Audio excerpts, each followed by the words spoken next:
Siap untuk kita semua? Siap. Baik kabar hari ini? Baik. Oke, baik.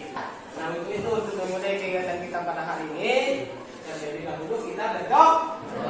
Saya persilakan kepada kita kelasnya untuk membawa kita dalam doa.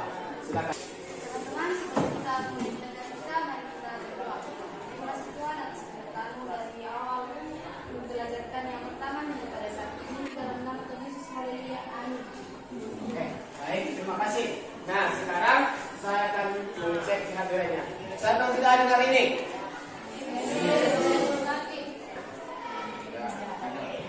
Nah, kita doakan, mudah-mudahan minggu depan kedua kita ini boleh sembuh, bukan untuk belajar kita bersama. Selanjutnya kita sudah belajar tentang nilai-nilai Pancasila dalam kerangka praktik penyelenggaraan negara. Nah, untuk pertemuan kita kali ini kita akan belajar tentang Hubungan struktural dan fungsional pemerintahan pusat dan daerah. Nah, untuk itu, untuk membangkitkan semangat motivasi kita belajar, saya ajak kita semua untuk bangkit berdiri dulu. Menyanyikan salah satu lagu wajib nasional, yaitu Bangun Pemuda Tumbuh. Kita menyanyikan lagu kita itu Bangun Pemuda Tumbuh. 2, 3. Bangun pemuda pemudi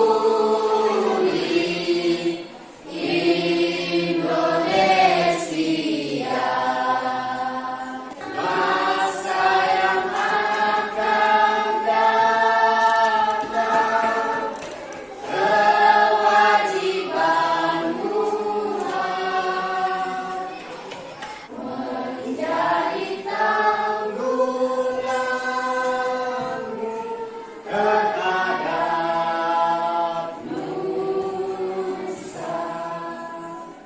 Oke, terima kasih. Silakan duduk kembali. Nah, setelah kita menyanyikan lagu ini, bagaimana perasaan kita? Nah, tentu kenapa?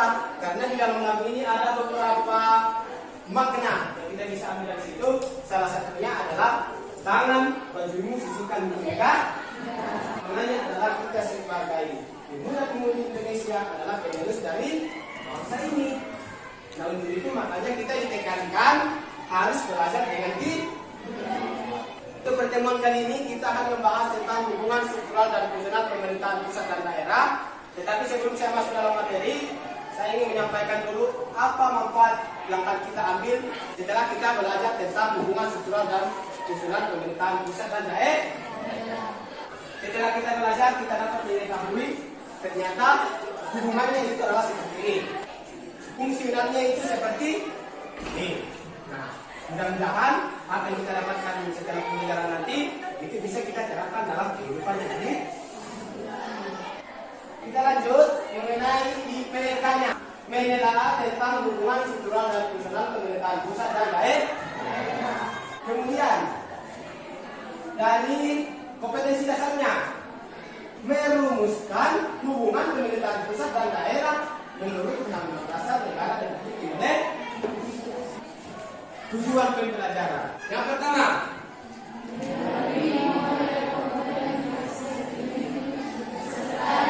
Dapat menghargai rumusan tentang hubungan struktural dan yang kedua, melalui model ini dapat menelaah tentang hubungan struktural dan fungsional pemerintahan pusat dan daerah. dan kita lanjut.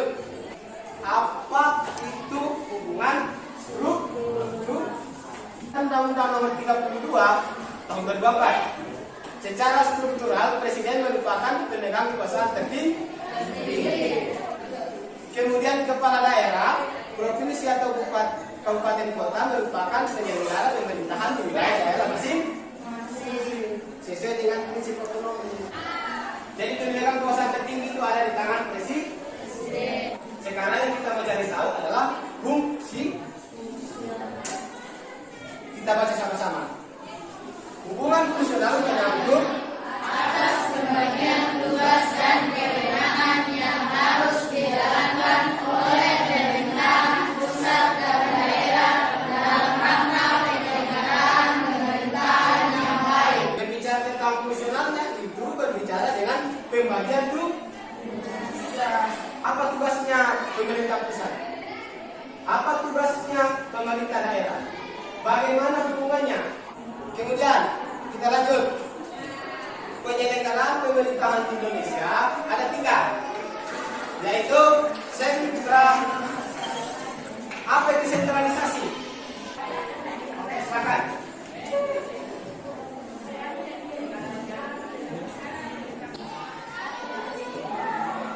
Oke, betul. Apa yang disampaikan memang betul bahwa berbicara tentang hubungan sentralisasi adalah kewenangan di pusat. Jadi yang lebih terang di sini adalah di pusat. Kemudian dari sentralisasi, mungkin ada yang bisa, silakan angkat tangan, silakan berdiri.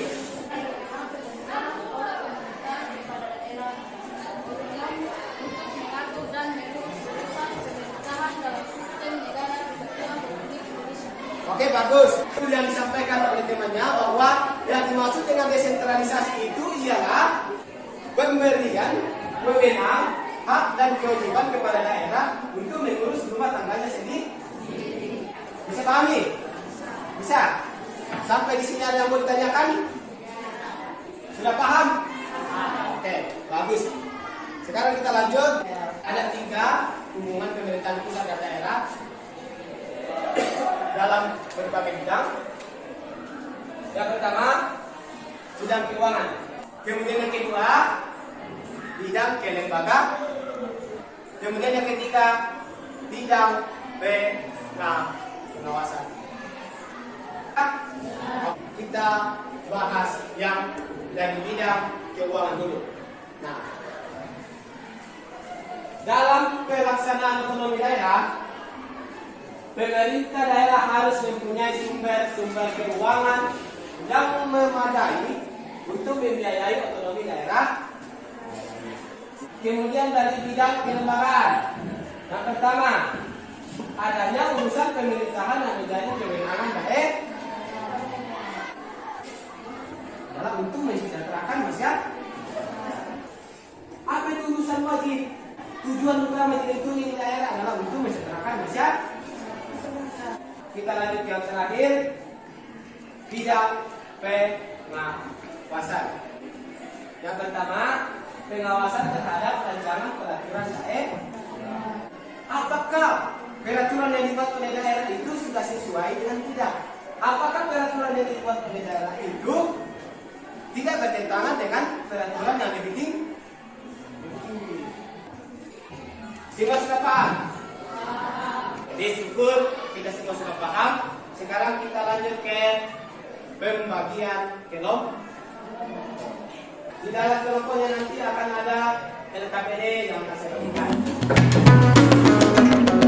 Sadarilah masa berganti tantangan. Oke, jadi kalau diperhatikan dulu, di dalam LKPD ini ada wacana yang akan kita baca, ada soal yang akan kita kerjakan nanti setelah menyimak dari wacana yang ada di depan. Kemudian untuk langkah-langkah mengerjakannya sudah ada di dalam.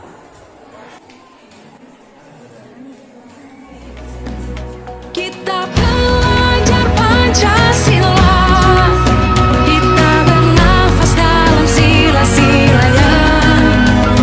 Kita belajar Pancasila, ayo kita jaga untuk Indonesia. Bersatu dalam perbedaan, berpegang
maju ke depan.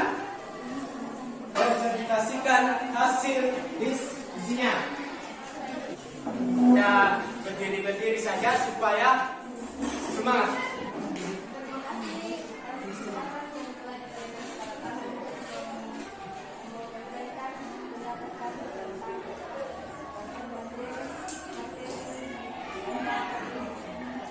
Tugas apa yang kalian temukan pada artikel tapi yang kami temukan pada artikel untuk omnibus yang mengenai perusahaan mahkota umum daerah. Identifikasilah mengenai kelebihan dan kekurangan. Nah, oke. Dari kelompok 2 sudah mempresentasikan atau sudah menyampaikan hasil diskusinya. Bagaimana, ada yang mau menanggapi atau ada yang mau menambahkan? Saya persilakan. Oke. Jadi apa yang disampaikan oleh kelompok 2 itu sudah betul. Yang pertama, kasus apa yang kita temukan? Itu dari artikel itu ada kasus tentang omnibus. Kemudian yang kedua, satu jagat itu sama dengan omnibus. Mengapa itu berkaitan dengan usaha otonomi daerah? Jadi jawaban dari kelompok 2 bahwa karena daerah dibuka sebesar sebabnya tentang pertumbuhan ekonomi. Kita beri aplaus yang meriah. Jadi kita menjelaskan ke kelompok 5. Depan presentasikan hasil.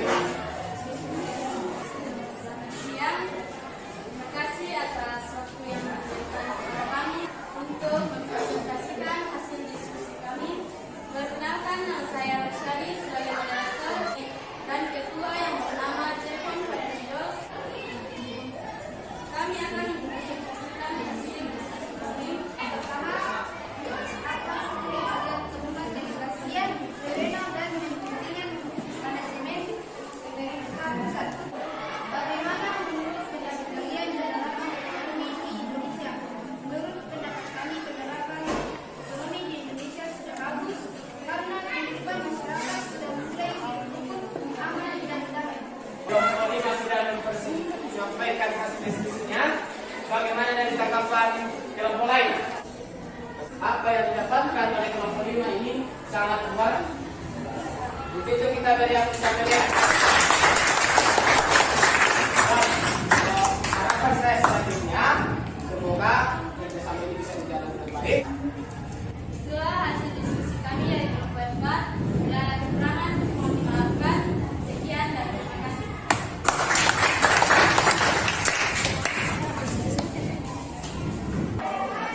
Sekarang apa yang kita dapatkan dari seluruh kegiatan kita pada hari itu, siapa yang bisa menyimpulkan dari pembelajaran kita hari ini? Oke, silakan.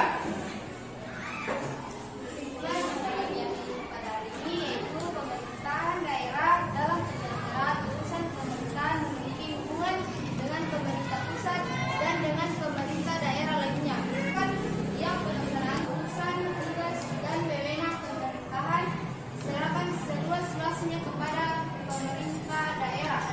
Oke, mantap. Jadi kesimpulan pembelajaran kita hari ini, kita sudah belajar tentang bagaimana strukturnya, bagaimana sebenarnya antara pemerintahan pusat dan daerah.